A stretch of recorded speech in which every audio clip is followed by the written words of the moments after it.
Are we ready? Can you hear me? What's happened there? Oh, what's going on? You all sound fucked.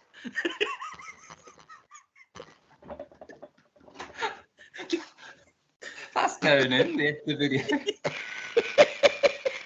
What is happening?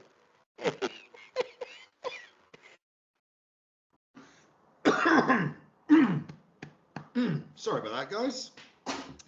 Hello, welcome back for another instalment of InterDreamTeam. We're here to discuss everything about game week 20. Difficult game week last week with the FA Cup, so hopefully things will be slightly clearer for us this week. We'll be going through our usual way of doing things, and hopefully by the end of it, you'll be a lot clearer of how we're going to be tackling this week's game. I'm joined by Ross and Rob once again. How's it going, guys? All right, boy. Yeah, All good. right, All good. all right. Yeah, all right, boy. Yeah. All right. Well, let's not dance around the subject. You know, let's get straight into it. We'll have a look at the strikers for contention for this week's transfers, shall we? Yes, looking at the strikers. So first of all, just going to point out that we haven't included the Liverpool-Fulham game stats from this from our spreadsheet, but we have bared it in mind with what's happened so far tonight as we're recording on Wednesday night. So what we've done, I've taken out all the players who are unavailable for the due to international call-ups and longer-term injuries. So anybody who's got more than a minor knock in this list, and naturally you try and lean towards the players who've got the double game week. So you're looking at the same sort of guys who were playing last time, the Gakpos and the Jotas and Nunes, and you know, I don't know about you two, but we've not really learnt a lot in the last week compared to last. I mean, Nunes had an absolute shocker against Arsenal, and he's come on today off the bench and he's looked quite good. He's got a couple of assists, which is great. Gakpo was quiet against Arsenal, scored tonight, I believe, which is great. Jota came off the bench against Arsenal, looked lively, but he was quite quiet tonight from what I've seen. So it's a tough one. If you're looking for a player from a striker who's going to be playing like 2 games in this game week, your safe option is Nunes, isn't it? But I'd also be looking at Acuna of Wolves. His stats are really good. He's in good form. They've got, like I said, they've got the 2 games, haven't they, coming up. So he could be a bit of an out there option, but I'm kind of leaning myself towards looking at a player who's playing like a single game. And we've got to address the elephant in the room, Haaland. You know, you could sit here tonight and we could just debate this all night if he's going to play against Newcastle. But for me, he wasn't in the squad against Huddersfield, and I think he might come off the bench against Newcastle. But for me, he's not worthy of getting a transfer in just yet. Not until he's 100% back. Looking at the list there, you got Pedro, who had a great week last week against Stoke in the FA Cup. He's banging form, 3.6 million. Alvarez, he's got Newcastle and he's banging form as well there, and 4th best on the list. And Isaac did score a couple of goals against Sunderland last week, but they've got Manchester City in the game week, so that'll be a bit tougher for him. Yeah. I mean, because of the double game weeks, I definitely like your Cunha suggestion, and I think Pedro's a really good long-term option, especially with people coming from AFCON. I think he could be one to see people through to the end of the season. Yeah, Cunha's a bit of a funny one because it's like you look at his ownership and it's like 1.2%. So he could be that kind of one that you get in this week for this game week, and he could be the difference between, if he has a good time, he could be the difference between you leapfrogging somebody in your mini league potentially if he does well. So he's got very low ownership.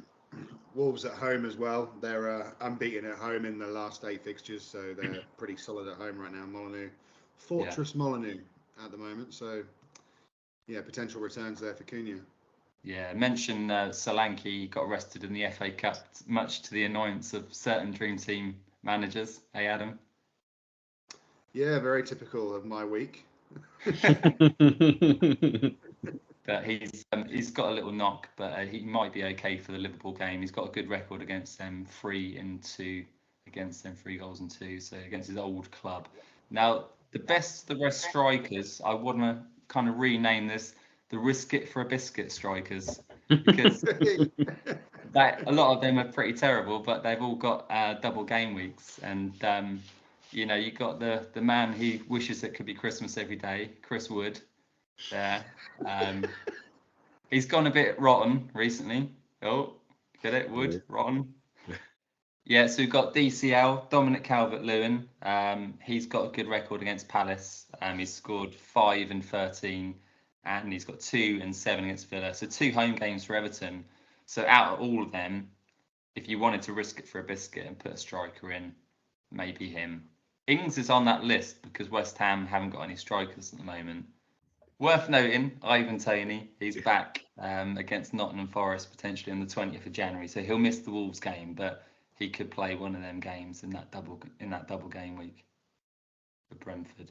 So yeah, I think we've covered all the strikers. Should we have a little look at the midfielders? Tom. Yes, let's take a look at the midfielders. So, big game week for Mr. Foden once again, adding to his already high game 3-week game average, and he's now sitting there with 12.6 points a game week, just going straight into the old basket of any gaffer who's got him. So keep him in. Keep your Saka in, although Saka's starting to get a little bit frustrating because he's not scoring as well as he was. I would say after last week, most people then brought Cole Palmer in. So you've now got those 3 in probably most people's teams. So due to the difficulties with the striker options at the moment, you might be leaning towards a 5-man midfield now. So 2 spots available. Mr. Bowen going to be on the old treatment table for about 4 weeks, roughly, depending on what source you're using. So who are we going to fill them 2 spots with? You could make a good argument for Mr. Gross because Brighton have got some very nice fixtures coming up. Something to consider for the next few weeks. The old ticker won't lie when we see the ticker later. Brighton. You're going to have to make a case for Thomas Soucek because I know Rob's just mentioned about the West Ham strikers and the potential for a bit of Ings. However, I see it differently. I see Moisey Baby. Moisey Baby's he's gonna put his big old juggernaut up the top, and he's gonna try and wing teams to death. So here's the best of the rest, and there's a certain Mr. Elliott there who lots of people were touting him to be the saviour of the right-hand side of Liverpool's front 3. Well, the stats don't lie, and the stats are, in the last 9 game weeks, Harvey Elliott returns 4 points a game week. So it's not the best. It's not the best at all. There's a player just beneath him, Mr. Gibbs White there, who's 0.2 million more, who's massively in form. And Forest have got 2 nice fixtures this game week. And here's one for you, boys. Gibbs White coming into my team, so he's going straight in my basket. So if anyone feels like there's still any credibility left for me after my awful shout last week of them 3 players scoring a brace in the cup and none of them scored a goal, then perhaps Gibbs White might tickle your pickle. Maybe, yeah. Maybe you can try and explain yourself with Doherty. Let's see how you wriggle yourself out of this one. Okay, Alfie Doughty. He assists like he's going out of fashion. He's on all the set pieces. He's always if Luton score, I guarantee you, if you check the assist, it'll be Doughty. So and the reasoning, look over here, 10 points a game week for the last 3 game weeks. Anyway, on to the old defense. The old. What are you saying, Ross? defenders. What's happening? Here we go. We're up. What are you saying, Rob? I could say a few things. Yeah. So Trent, I've scrubbed him off the list because obviously he's injured. So taking him out of the equation, like I said, hopefully be back at the end of Jan, early Feb. They're talking about. So we won't Travesty. mention him too much, but we must mention Porro, who obviously had a mad 20-pointer against Burnley. Same points as Solanke and Chris Wood, hat-trick there the other week. On set pieces, which we pointed out when we were watching it there, Ross. And 5 bonus points, absolutely on fire, wasn't he? And they got Man United next, so there's no reason to say, look, even though they got a single game week there, why not put him in at 3.5 million, the third best defender on the game at the moment. There is a bit of a cheat code with the old Dream Team. We were talking about on our little group chat with the attacking fullbacks against sort of defensive teams who struggle to score goals. So you're looking at people like Trippier and obviously Porro and Trent and Purvis and Cash, just to name a few. You could add to that list. They all seem to be like, obviously you look at the stats there, they're all in the top rankings. So always look for an attacking fullback, I'd say. Whereas you've got people like Saliba now, and his form's pretty atrocious, but is in 42% of most people's teams. So pretty mad looking at that. So yeah, going through the defender options, you're looking at you're trying to look at the guys who've got the double game weeks. So out of Van Dijk and Gomez, I'd probably go Gomez because it's slightly cheaper. Emerson's got a double game week. Bristol City, Sheffield United, I'd put him in. Soufal's got a bit of a knock, I think, but he should be okay. But Emerson's obviously got better returns there. His form's really good at the moment. And Colwell's on their double game week, but I'm not that mad on Chelsea at the moment. They're not performing, are they?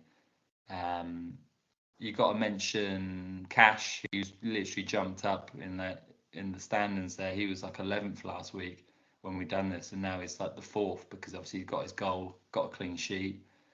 They've got Everton in a single game week, and Darlow, he was the same. He got a goal and a clean sheet against Wigan in the FA Cup, and he's gone from 16th to 6th. So after Porro, there's quite a big gap between, like anybody can kind of get into them top places there.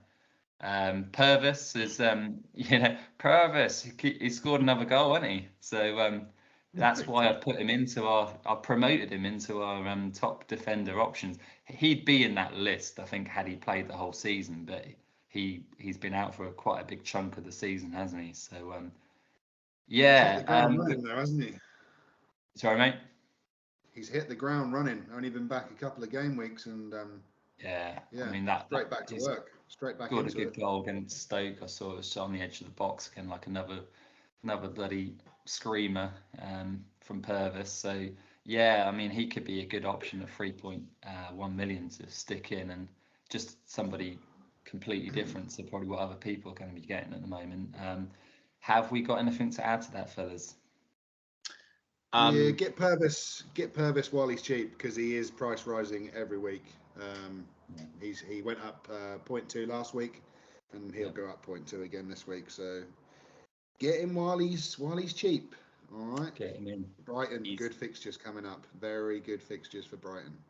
he's going to be a good one. And I would say maybe if somebody's got like a pretty solid team and they're looking at maybe someone different to replace a Trent, then Michaelenko, we mentioned him a little while ago. They've had a couple of bad weeks, but Sean Dyche teams, he always sorts them out and gets them defending. He's back playing, and they have got a double game week. So yeah, going on now to the best of the rest defenders, please. Here we go. Yeah, so I've looked at the Liverpool options there. Konate is cheaper than Gomez. So if you want another Liverpool defender and is cheap, then he's just on the outskirts there of the top defenders. I put Kwanzaa in there, but ideally I want Conor Bradley added to the game, please, because that young man is doing very, very well at the moment, and he played against Arsenal. Got a few points tonight. Yeah, and tonight he's done very well, and they're talking about him being a permanent right back and pushing Trent into midfield eventually. So, hopefully Dream Team sort their act out and add him onto the game, because I'd be putting him in at the moment if he's going to be playing regularly. I'll put in Branthwaite of Everton. I know his form's not amazing, but we've got some nice fixtures coming up. Linked with Real Madrid this week as well, so says a lot really about him. Mavropanos has got a bit of a knock, but he should be back because he was spotted skiing the other day. So we do all our research here in Dream Team. We're up the old slopes with the old binoculars. Oh, there he is. He had a knock. So, let's talk about the goalkeeper, shall we? If we must. Yeah, so the standout goalkeeper at the moment, Areola, 2.4 million. He's keeping clean sheets like they're going out of fashion, and averaging 10 points a game week right now compared to his season-long average of 4.2. So he's massively above par at the moment. Something that you can't say for the big boys in the game. Pickford, Raya, Martinez, Edison, all in the red. And this ain't Pro Evo, boys. Red isn't good. So let's move on. Well, let's have a little look at the spine.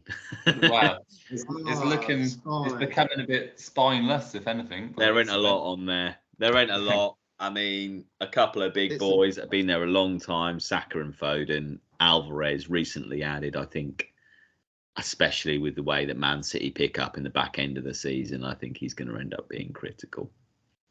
So yeah, hopefully, I think probably after the AFCON and everything, there'll be more people added back to this after some injuries again. But for now, that's all she wrote. So let's have a little look at the ticker. Oh, and there it is. Like we say, Brighton have got all the green. Very good fixtures. As we can see, Arsenal, City, Chelsea, Brighton and United all sitting quite pretty there. Villa, not so good really, 21. They've got a tough game week. And Man United coming up on the horizon as well. So, just a reference, come back to the video, pause it on this slide, and when you're making your transfers, just come and have a look at the old ticker and bear these things in mind. But leaning towards Brighton, I would be.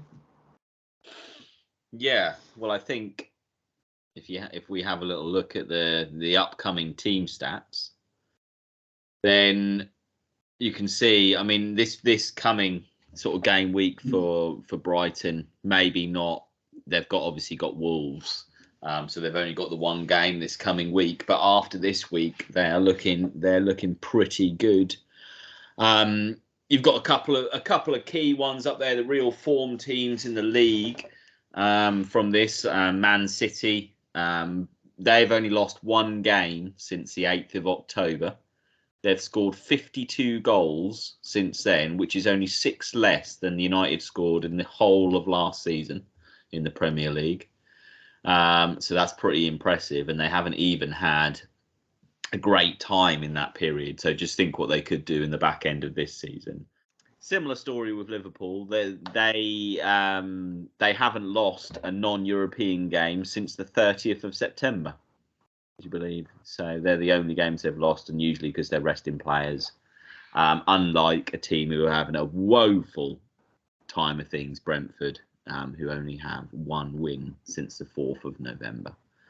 So not looking good for them. I think Ivan Toney's probably going to make the difference for them once he's back and going. So yeah, since fireworks night, they've sort of lost their spark, have they? Ooh, you could say.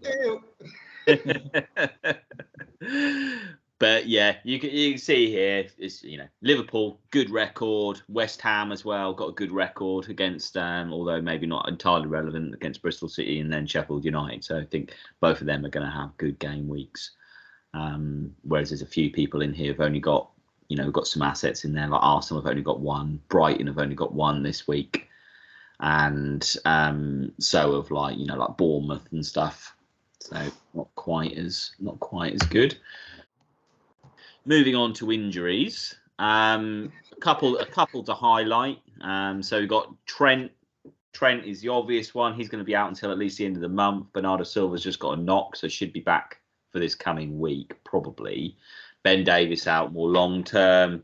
Callum Wilson, Newcastle, end of the month. Joe Linton, no date. Paqueta, Bowen, long term. Chilwell, interesting one, should be back this week. And Nkunku, no date. None of the others. There's no massive ones in there. Like Solanke's got like a bit of a knock, but he's probably going to be back. And Elise is probably going to be long term. Alanga, one who was mentioned in the previous video, he is out. But again, could well be back following this coming game week. So have a little look at that and make a note, because we're moving on to the transfers. Let's have a little look at these. What we got to say about these boys? Well, yeah, I mean, as I mentioned in my midfielders section, you got the likes of your Gibbs White and your Diaz, 2 real good options for transfers this week, in my opinion. We've also added Ward-Prowse into the mix because of the West Ham fixtures. Alvarez is the good long-term option for me, aside from what you've just said there. Good if you need to do a bit of a restructure. Yeah, long-term, for sure, long-term. I think you could say the same with Emerson. Emerson Alvarez could be both long-term picks. Europe as well. Good. Definitely. Yeah. Yeah, Diaz would be a long-term pick though if he starts firing. Yeah, he could be. Yeah, Gibbs White probably not, but I think he's going to have a very good week or so.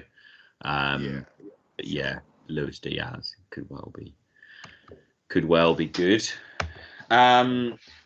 Captains. Yeah, tricky one again this week for the captains. We're missing so many of the regular big boys. I think probably 90% of the opening however many weeks was either going to be Haaland or Salah or maybe Saka. So now we're dealing with these. That's what we got. But I think Foden's good, isn't it? Because even though he's got the single game week against Newcastle, like against Huddersfield, he romped and he got loads of points. So at the moment he's Mr. Consistent. I mean, look, he's scoring 12.6 points a game week. So, and that's what. And with City's fixtures, they've only been having one match game weeks, and he's still returning those numbers. So there's no reason why captaining Foden this game week with one fixture doesn't return you 25 points. Yeah. There's absolutely no telling, is there, what's going to happen. But he's certainly consistent, and a couple more hauls, and he's going to be the number 1 player in the whole game. He's not far off it. Only about 20 points, I think. And Gibbs White for captain Now that's the Maverick call of the week. Going to take some balls of steel to lock that one in past the deadline. So we'll see. We'll see. We'll see who's got the Benjamins for that. I'm guessing, there might be a few out there, and you might be handsomely rewarded. Equally, he could go and get sent off in the 10th minute. So I think Palmer on the captaincy, he's got a double game week, pretty consistent in an attacking midfield role, and he's got penalties, so worth considering. But also something else that could be considered: bonuses, chips. Yeah, tricky to decide who the best captain will be this week. So if you're in sort of the same position as what Rob's in, and you've still got your max captain chip up your sleeve, then it's definitely a good week to consider that max captain chip, especially if you've got 5 or 6 players in your team who are double game weeking.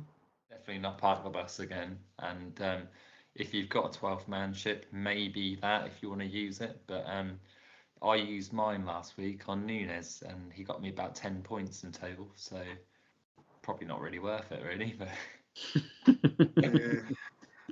Yeah, not quite the return you're hoping for. Well, still good to finally use one, Rob. Well, yeah, I've got them up there, mate. Got them at the old sleeve. Ross baited you last week, and you chucked it straight in this week. He got a bite on the old run. I was always going to use that, mate. But, I wanted to test having him, if anything, but then it's like he summed himself up, didn't he? Frustrating one game, and then another game. You thought he was dead and buried. Come off the bench, couple of assists, look good. Yeah, so final thoughts for game week 20. Really, we're all putting out Trent and Bowen shaped fires in our team. So who's the best replacements for those two players? Hopefully from this video we've given you some good advice. Gibbs White and Lewis, mainly my two that I'll be leaning towards replacing Bowen. And for your Trent option, then we've discussed the Poros and the Emersons out there, and who are also performing pretty well at the moment. So yeah, good luck. Rob, have you got anything to add? Yeah, I've seen on the socials there's a lot of questions going on about, we've mentioned it before, about Haaland, if to put him in or not, and the same could be said about Kevin De Bruyne. At least he did come off the bench against Huddersfield last week, but I don't think he'll start against Newcastle. I think it'll be another cameo appearance against Newcastle off the bench again. So I wouldn't be rushing to get him back in, certainly not at his price either. So there's a chance that if he comes off the bench and doesn't do a lot, he might go down in price. So he might be a bit more of a viable option in the future weeks to come. But I would be avoiding them two right now and looking to get them in for the future. I would be lining them up for the Copenhagen fixtures. I think they are going to do some serious damage. All right then, guys. Well, yeah, thanks for joining me, and always a pleasure to have a chat about footy with you, especially when we've got strangers watching. So thank you to anyone who's viewing, and to our 57 subscribers. Good to see you, and we'll see you next week. So yeah, may the points be with you. And with you. Sven, Goran Eriksson. Sven, Goran Eriksson. He's a lucky geezer, but don't forget that he's from Sweden.